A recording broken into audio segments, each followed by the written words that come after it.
beloved Boss Mike Cervera. Kontrobersyal ang nilabas na report ng Makinig kayo ha sa mga gusto ng mga Martinico to. Pag si Sara Duterte, pumapalakpak ang mga tenga niya, no? Sabi ni Aurora Hernas, may ospital naman dito. Kaya nga, si Manong Bongbong, dyan lang sa St. Luke's. Si Martin, gusto, Singaporean pa. Diba? Singaporean yung doktor niya. Samantalang si Manong Bongbong, diba, St. Luke's lang. Addictus Rex, umaming ka na, hindi ka naman makukulong katulad ni Martin, Oy, umaming ka na nga. Ito na. Pasok! Bakit labis na kontrobersyal ang nilabas na report ng Anti-Money Laundering Council kay VP Sara Duterte at sa asawang si Manasseh Carpio sa impeachment hearing kahapon. Dahil mula 2005 hanggang 2026 o sa loob po ng 2 dekada, nakakahilo ang dumaan na pera sa mga bank accounts ng mag-asawa. Grabe! Ang perang lumabas. Nakakahilo daw ho yung mga dumaang pera sa mag-asawa. Sabi ni Bugs Overload, si PBBM sa St. Luke's, nagpapagamot itong mga akusadong pulpul na magnanakaw na katulad ni Martin Romualdez sa Singapore? Oo nga naman, ano. As per Yusek, hindi niya nakitang nag-usap yung dalawa. Yan in person, Sa tagal-tagal na ho ni Yusek Claire Castro, halos 2 taon na mahigit. 2 taon, mga kababayan, hindi pa rin nakikita na nag-usap yung dalawa. May LQ. Diba? Baka may LQ. Addictus Rex, tuloy. Pag hindi nag-uusap, ibig sabihin, may tampuhan, ganon. Buti pa yung mga hindi kaano-ano, walang tampo. Tulad nila Jojo Chavez, nila Jayjay Sales, Wala na, no? Hindi na nagpakita si Jayjay. Oy, Jayjay, Jojo Chavez, nag-unsubscribe na ba kayo? Kita nyo.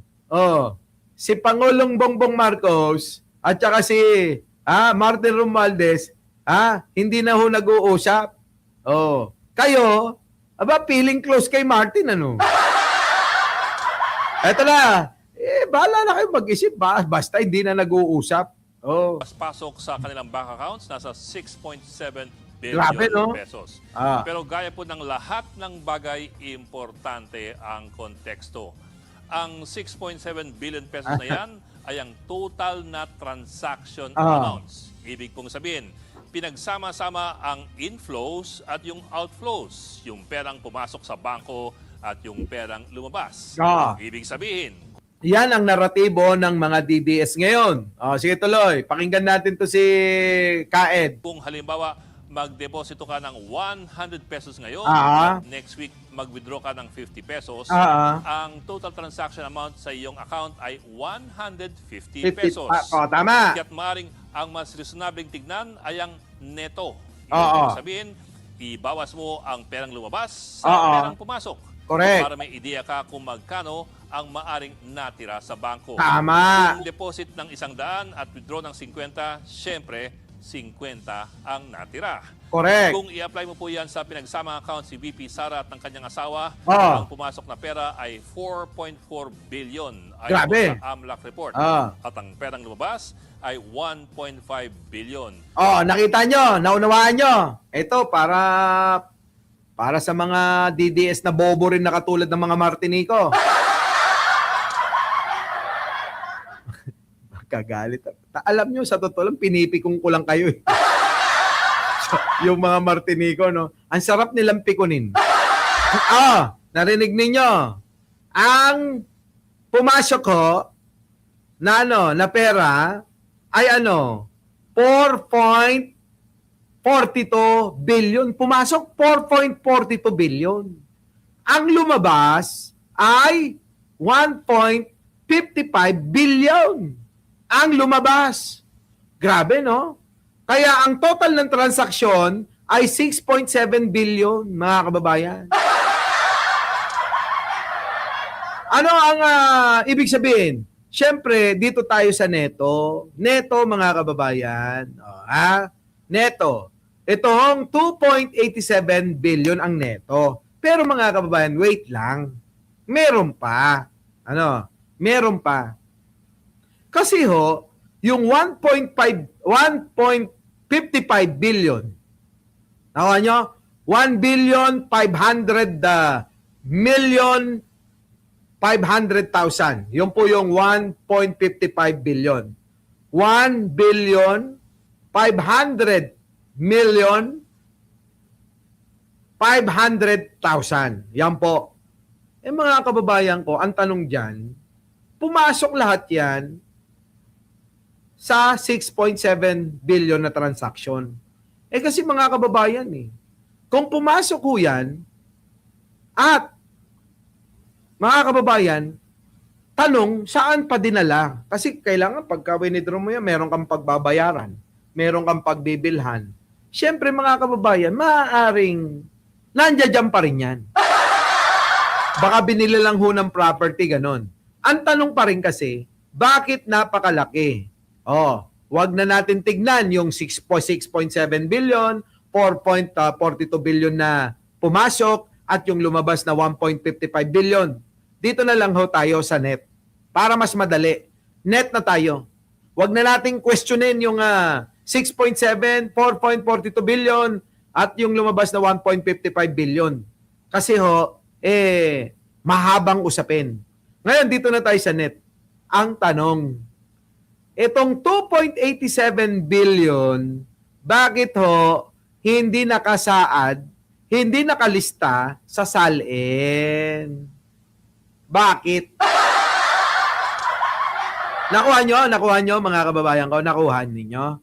Wag ho kayong maniniwala sa naratibo ng mga DDS, yung daw pasok-labas, pinagsama-sama. Yun daw yung 6.7 billion. Hindi na nga Dito na nga tayo sa 2.87 billion na neto. Diba, Cybernoipy, Ngayon, magkano ang diniklara na SALN ni Sara? 80 million. 80 million lang yung diniklara na SALN niya. Ito pa, matindi. Yung 80 million na yun, abay lumobo ng libo-libong %. Mula po nung pumasok sa politika. Nag-umpisa po ng 7 million mahigit lang yung kanyang SALN, tapos umabot na ng 80 million mahigit. Grabe. Diba mga kababayan? 88 million. Saan galing? Yan ang tanong. Tapos ito hindi nakadeklara. Yung 2.87 billion, hindi pa nakadeklara. Bakit ganon? So meron red flag talaga. Nandadaya si Sara. Bukod sa magnanakaw, mandaraya pa. So, ang neto po ay 2.87 billion pesos. Sigurado naman na mas mayaman yan. Kaya nga sabi ko sa inyo, nung nagdeklara yan ng 88 million, baka masabi kong mas mayaman pa ako. Kaya ayokong maniwala na 88 million lang yung pera ni Sarang magnanakaw. Oo. Kung 88 million, mga kababayan, masasabi ko na mas mayaman pa ako. Pero dito, hindi na kita nyo naman tuloy. Napakalaki pa rin po, pero hindi na kasing laki noong 6.7 billion. Ngayon, yan ba ang suma total na laman ng mga accounts? Siyempre, hindi po natin alam dahil confidential ang mga bank records. Pero kahit papano, may ideya na tayo kung gaano kalaki o kaliit ang maaring natitira. Yan. Ito pa ang dagdag na konteksto. Iyan po mga numerong nilabas ng AMLA kahapon ay para lamang sa mga transaksyon na red flag. Yan. Dahil nagduda sila. Yan daw yung mga transaksyon na red flag. Iba pa po yung iba. Marami pa mga kababayan. Wala pa dyan yung mga 400,000, 300,000. Yung pinambili niya sa LV niya, pinambili siya Chanel. Yun, mga kababayan. Wala pa ron. Tuloy. Ibig sabihin niya lang po, yung 6.7 billion na transaction, yan po yung kaduda-duda. Yan po yung mayroong red flags. Wait lang, bakit ganyan? Yung pong 500 pataas, 500,000 pataas na transaksyon. Bakit saan nanggaling yan? Ang trabaho ni Sara ay vice mayor, mayor, at vice presidente. Bakit may ganyang pera? Wala ka namang negosyo, Sara. Putang ina mo, nasaan? Bakit may ganyan ka? Ganon no, mga kabayan, no? Ganon, no? Tuloy. Ito yung mga tinatawag na covered or suspicious transactions. Kumbaga, hindi pa po kasama dito ang mga normal na mga withdrawal at deposito ng mag-asawa. Yan. Dito lamang po ang mga transaksyon na pinaghinalaan ng Ng- mga bangko. Oh. At yan pa po ang isa pang konteksto. Ang paghihinala at ang pag-red flag ng mga transaksyon hindi po galing sa Anti-Money Laundering Council. Saan? Ang mga bangko po mismo na mag-asawa ang report ng mga tinagurian nilang suspicious transactions Nako. sa Anti-Money Laundering Council. Grabe, no? Yung bangko mismo ang nag-report. Hindi ho nasagap ng AMLAC. Ang bangko, mga kababayan, ang bangko, Shoni Pineda. Kinimachu. Ang bangko, ang siyang, nag-report sa AMLAC. Hindi ho yung AMLAC ang nakakita. Tuloy. Alam nyo ganito, no? Paliwanag ko. Kapag higit po sa 500, yung pong inyong i-withdraw. Halimbawa lang noong nakaraan po, nag-withdraw po ako ng mga nasa 2.5 million. Nag-withdraw po ako ng 2.5 million. Kasi meron pong ibinentang lupa diyan po sa Quezon City sa isang subdivision. Siyempre, mga kababayan, ang bangko magtatanong, share sa mo, pera mo na yun share sa mo dadalhin yung pera. Ganon sila. Ganon ganon din ho nung bumili po ako ng condominium na tirahan nung anak kong babaero. Bumili ako ng cash na na condo. 7.8 yon, naging 7.3, may discount ako kasi cash daw. 7.3 million na condo. Yung condo ho nung nag-aabugadong anak ko, babaero, yung hayop na yun kita nyo mga kababayan ko, hinanapan po ako ng bangko. Siya mo dadalhin. Pera mo yun Pera mo na yun. Sabi ko, bakit nyo hinahanap pa? Pera ko naman ito, wala ba akong karapatan para ilabas? I-share, ganyan po talaga patakaran ng bangko ngayon at saka yung AMLAC Di ba? Di ba? Tapos, mga kababayan ko, syempre, hindi, ibibili ko, may bibili na akong kondo, kailangan ho ng documents. Kaya kailangan yung mga dokumento ipapakita nyo sa bangko. Ito ho yung binili ko, ito po yung babayaran, ito po yung ganyan, yung unit, ito po yung address, ito po yung telepono nila, tawagan nyo. Ganon din po doon sa sa nagbenta ng lupa, hangga't maaari, ang transaksyon sa bangko na lang para nakikita nila. Ito yung titulo, ito yung ganyan, yan. Ganon ho. Kailangan nila ng pang report kung saan pupunta. Kasi baka yung pera na yan, gagamitin mo pambayad ng vloggers para ipagtanggol si Martin.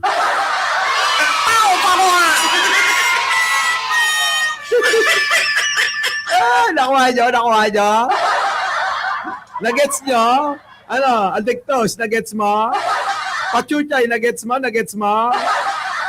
Kasi daw baka mamaya yung perang wini-withdraw ko malaki, baka ibayad daw sa mga vlogger Ganon.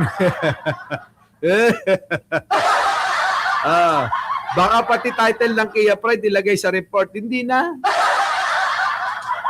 Wala na yun. Grabe, no? Tindi, no? At yan naman po ang sinambit ng AMLA kahapon sa Justice Committee hearing. At ito po, may isa pang punto na malamang ay mainit na pagtatalunan pagdating po ito sa isang impeachment trial.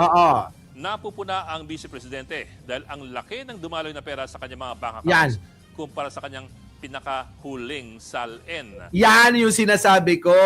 Ang laki-laki ng dumaloy Parang tsunami, mga kababayan. Mala tsunami ang pera na dumaloy sa bangko ni Sara Duterte. Mala tsunami ho eh. Grabe ho yung tsunami ng pera eh.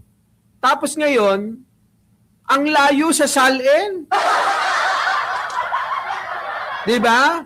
Ang layo sa salin, mga kababayan. Hindi dideklara. Kaya lalong mayayari si Sara. Tuloy. Ang mga suspicious inflows na pumasok sa kanyang bank accounts sa nakaraang 2 dekada Ay. nasa 1.8 billion pesos. Grabe. Ang lumabas naman ay nasa 1.2 billion. So, Ah. meron pong neto na 621 million. Grabe, no? Kung may ganyan tayo, no? Kahit nga 21 million na lang, mga kababayan, eh. Hayahay tayo, eh, no? Nakuha niyo, mga kababayan. Yung butal na lang yung atin. Butal.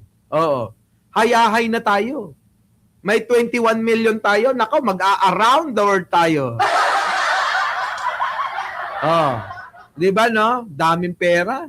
Pero sa kanyang huling salin noong 2024, Ah. ang net assets niya nasa 88 million pesos lamang. Grabe, oh. Net assets po yan. Oh, net asset 88 million. Samantalang yung net sa bangko pa lang niya, hindi pa kasama yung mga lupa, bahay, sasakyan at marami pang iba, mga kababayan ko. Oo. Matindi, oh. So, hindi lamang pera sa bangko, lahat na po yan ng ari-arian, kasama Ah. ng bahay, lupa, kotse, mga alahas, at mga investments. Pero, kung titingnan mo ang AMLAC report, Ah. ang malaking galaw po talaga ng pera nasa taong 2006 Nako. hanggang 2014. Grabe. Daang milyones ang dumaan sa kanyang mga bank accounts. Oh, kita nyo? 2006, 2014. Kasalukuyang vice mayor at mayor yan. Grabe, no? Mga kababayan, no? Tindi, oh. Mayroong 700 million, Ah. mayroong 600 million, and Ah. so on down the line. Grabe. Yun lang, ito po'y panahon na si Sara Duterte ay Vice Mayor o Mayor pa ng Davao City. Grabe, no? Panahon pa lang po yan ng vice mayor, mayor pa lang, ang lalaking pera na ho, yung pumapasok na pera. Grabe, matindi talaga si Sara, oh. Siguro, sa kanya binibigay yung mga no? 'Di ba? Sa kanya siguro binibigay. 'di ba? At pero sa panahon nung si Sara ay vice-presidente na, lumiit po ang dumadaang pera sa kanyang mga bank accounts. Meron pong 40 million, meron pang 1 million. Grabe. Napaka-importante po ng tanong na yan. Bakit kaya biglang lumit? Iba na ho yung pinapasukan ng pera. iba na. Ano ba product ng mayor? Bakit laki ng kita? Baka droga. 'Di ba? Baka droga siguro, droga. Tuloy. Saan galing ang pera? Kahit tanong nyo sa mga DDS na mga bobot tanga, hindi nila masasagot yan. Tanongin nyo, kayong mga nagtatanggol kay Sara, ano ang alam nyo na pinanggalingan ng pera nila? Maaliban sa galing sa droga. Sasabihin nila, basta yan, hindi galing sa pera ng bayan. Hindi na mahalaga yung kung galing sa droga yan. Tapos sasabihin ni Duterte, oh my God, I hate drugs. Oh my God, I hate drugs, pero yung pera ng buong pamilya ng Duterte galing sa droga. Mga bobo, mga DDS talaga. Dahil ang kinakaharap ni Sara Duterte ay impeachment bilang vice-presidente. Paano ngayon sa impeachment trial ang pagtitimbang sa mga malaking perang dumaan nung panahon na si Duterte, alkalde pa ng isang syudad? Paano ngayon yan? Yan, mga kababayan, kung haba na ng oras natin, dami ko pang tatalakayin, babawiin ko sana yung pong liban natin kahapon. Wala. Balik na lang tayo mamaya. So, paano mga kababayan? 2 oras na mahigit, natabali taktakan, 2 oras na may naiinis at may natutuwa. Sa mga naiinis, sinasadya ko talaga yan. Sa mga natutuwa, abay, obligasyon ko yan. Sa mga hindi makaunawa, problema nyo na yan.